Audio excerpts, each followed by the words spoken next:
अब्दुल्ला गुल साहब, बहुत शुक्रिया सर आपके वक्त का। सर ये फरमाइएगा कि जिस तरीके से दो वफाकी वजीर सुबह से अब तक राना सनाउल्लाह और ख्वाजा आसिफ ये बयान दे चुके हैं कि ये अफगानिस्तान के तनाजुर में भी इस माहदे को देखना चाहिए जो सऊदी अरब के साथ पाकिस्तान का हुआ, आप कैसे सर इसको देखते हैं? क्या अफगानिस्तान के तनाजुर में हम इस बयान को जो है वो दुरुस्त समझ सकते हैं कि सऊदी अरब के साथ होने वाले माहदे के कोई अफगानिस्तान में भी असरात है?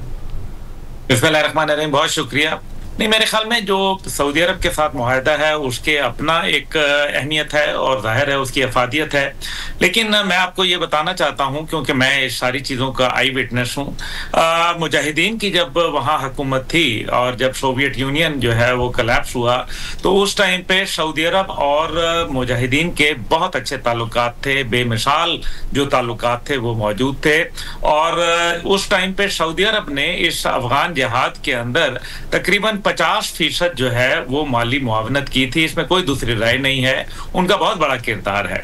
लेकिन उसके बाद जब अफगान तालिबान की हुकूमत आई तो मुल्ला उमर जो थे उनके दौर के अंदर जो है वो मुलाकात हुई। उस वक्त के इस्तखबारात यानी कि GID जो सऊदी इंटेलिजेंस है उसके चीफ जनाब तुर्की उल फैसल, शहजादा तुर्की उल फैसल जो है वो शहजादा जो बादशाह फैसल थे, शाह फैसल शहीद, उनके साहबजादे भी हैं।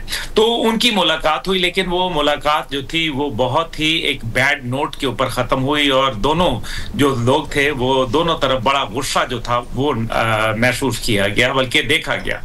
उसके बाद से जो तालिबान के साथ ताल्लुकात थे वो बिल्कुल तकरीबन ना होने के बराबर रह गए। इसलिए अभी की सूरत हाल के अंदर अफगानिस्तान के अंदर मासवाए इसके के सऊदी अरब जो है वो वहाँ से लोग जज़ायरीन जाते हैं उम्रे के लिए, हज के लिए, मुकद्दस मुकामात हैं और कुछ लोग वहाँ नौकरियां भी कर रहे हैं। इसके अलावा कोई बेहतरीन ताल्लुकात जिसको आप कहें तो मेरे ख्याल में ऐसा कोई वहाँ अमल नहीं है।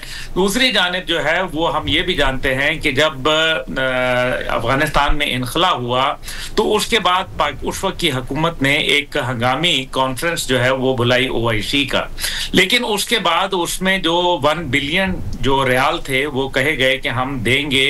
सऊदी अरब ने कहा कि हम देंगे अफगानिस्तान के लिए, लेकिन फिर इस किस्म की कोई इमदाद जो थी वो सामने नहीं नजर आई। और फिर जो मेरे ख्याल में अफगानिस्तान के अंदर भी सऊदी अरब के हवाले से कोई मनफी रुझानात जो है वही देखने में आए। लेकिन सबसे बड़ी बात यह है कि मौजूदा तनाज़र के अंदर यकीनन एक इखलाकी दबाव तो ज़रूर होगा, लेकिन इससे ज़्यादा जो है मेरा नहीं ख्याल कि किसी किस्म का कोई सऊदी अरब के तनाज़र में दबाव पड़ सकता है। दूसरी जानिब जो है अफगानिस्तान के अंदर बागराम के एयरबेस की बात हो रही है, डोनाल्ड ट्रंप जो है बज़िद हैं, कह रहे हैं, लेकिन अफगानिस्तान ने बाकायदा इसको इनकार कर दिया। और उसकी बड़ी वजह यह है कि कुछ शायद लोग अफगान शूरा के अंदर मौजूद हों, तालिबान शूरा में, जो ये कहते हों कि ठीक है अमेरिका को जो है वो एक इजाज़त देनी चाहिए। अमेरिका वैसे भी एक सॉफ्ट एंट्री चाहता है क्योंकि वो पूरे इस रीजन के अंदर उसकी कोई जो है गिरफ्त या उसका कोई अड्डा मौजूद नहीं है, ना सेंट्रल एशिया में, ना ईस्टर्न यूरोप से लेके इस खित्ते तक। इसलिए अमेरिका ये चाहता तो जरूर है, लेकिन उसके साथ ही अमेरिका ने यह भी बयान दिया कि वहां से जो चाइना के मिसाइल मैन्युफैक्चरिंग की फैसिलिटीज हैं वो अफगानिस्तान से करीब हैं। और इससे पहले मुझे इल्म है कि चाइना के लिए बाकायदा मिसाइल अमेरिका ने अफगानिस्तान में, रूस और चीन के लिए वहां medium and short range missile जो थे वो अफगानिस्तान में लगाए हुए थे।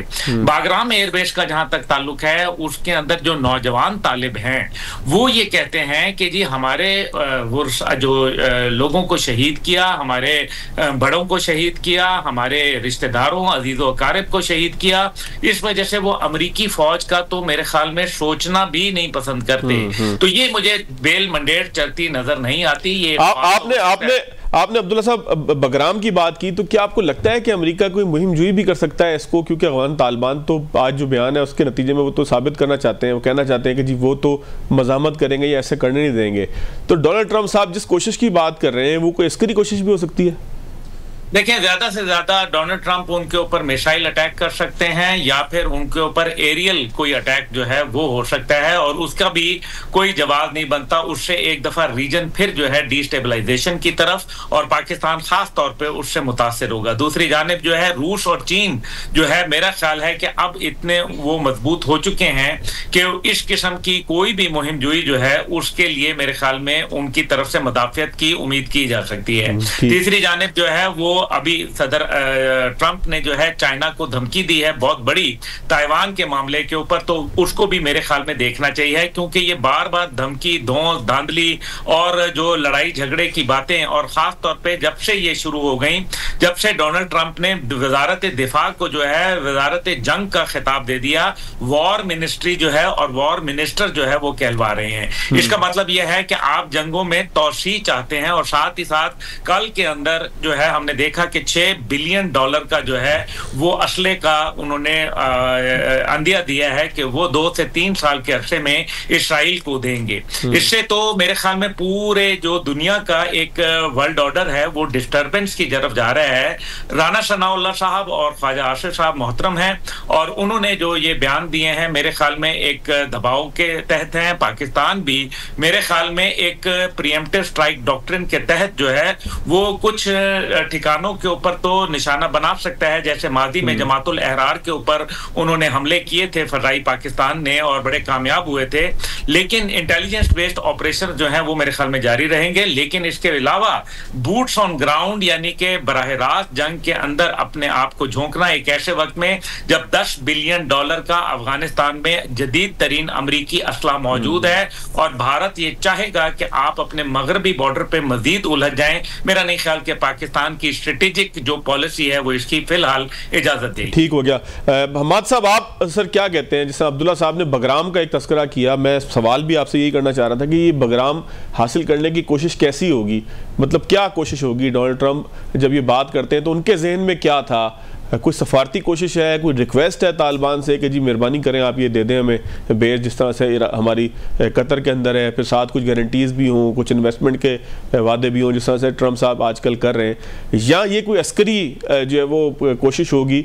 उस पर भी बात कीजिएगा। फिर दो वज़रा के बयानात को क्या हम बिल्कुल एक प्रेशर टैक्टिक समझ के छोड़ दें, या इसके नतीजे में हम समझ सकते हैं कि पाकिस्तान ने सऊदी अरब से भी कोई बात की होगी कि जी इनको समझाएं वरना हम इनके ऊपर अटैक करेंगे और आप हमारे साथ होंगे, हमें पैसे देंगे इस काम के बगराम एयरबेस के हवाले से डोनाल्ड ट्रंप की जो बात है वो ग्राउंड रियलिटी से बहुत दूर है, और उसके कई वजूहात है। बगराम एयरबेस के हवाले से मैं बताऊं, अमूमी तौर पर लोगों का ख्याल है कि बगराम एयरबेस 9/11 के बाद जब अमेरिका अफगानिस्तान में आया तो उस वक्त बगराम एयरबेस, हालांकि ऐसा नहीं है। 1950 में रूस ने इस बेस को बनाया था, और ये 77 मुरब्बा किलोमीटर पर फैला हुआ एक बहुत बड़ा एयरबेस है। फिर 9/11 के बाद जब नेटो फोर्सेस और अमेरिका अफगानिस्तान में आए तो इन्होंने टेक ओवर कर लिया था।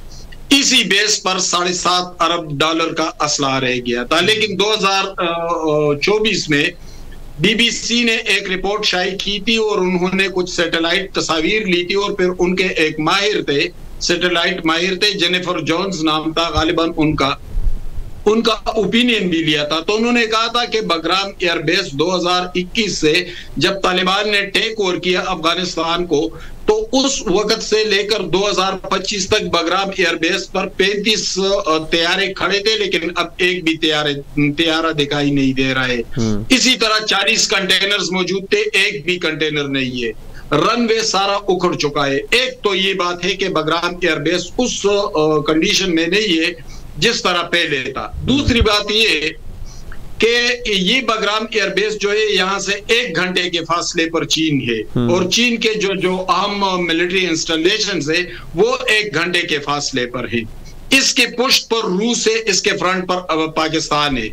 यही अमेरिका, इसी अमेरिका के रिपोर्ट में है कि अफगानिस्तान के अंदर बड़े बड़े दहशतगर्द कैंप्स है, यानी उसमें TTP भी है, उसमें तंजीमुल मुजाहिदीन भी है, उसमें हाफिज गुल बहादुर ग्रुप है, दाइश खुरासान है, बहुत सारे अहरार तक, यानी दर्जनों ट्रेनिंग कैंप्स है।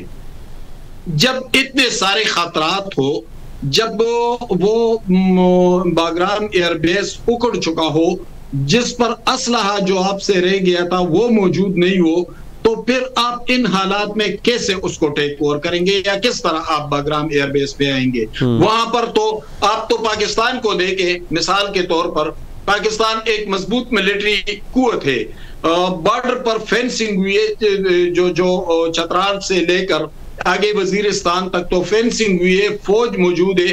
इसके बावजूद भी जो बॉर्डर से मुल्हिका इजला है वहां पर दहशतगर्द हमले हो रहे हैं।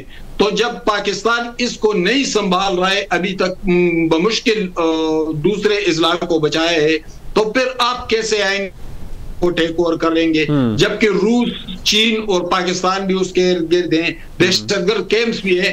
तो जिस तरह ट्रंप ने ये बात की थी कि हम वो असला वापस लेके आएंगे, कई महीने गुजर गए, क्या क्या एक बंदूक वापस लेके गए।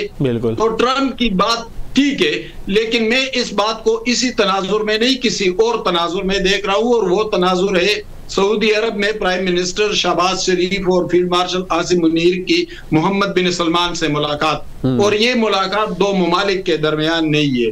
ये जो F-15 तैयारे हवा में उड़ रहे थे वजीर आजम के जहाज के इर्द, ये जो जामनी रंग की कारपेट बिछाई गई थी, ये जो तारीख की एक इंतहाई तारीख साज प्रोटोकॉल मिला है, तो भाई ये दो ममालिक के दरमियान या दो सरबराहान मुमलिकत के दरमियान मुलाकात नहीं थी, ये आधी दुनिया की मुलाकात है। ये तो सिंबॉलिकली दो लोग थे।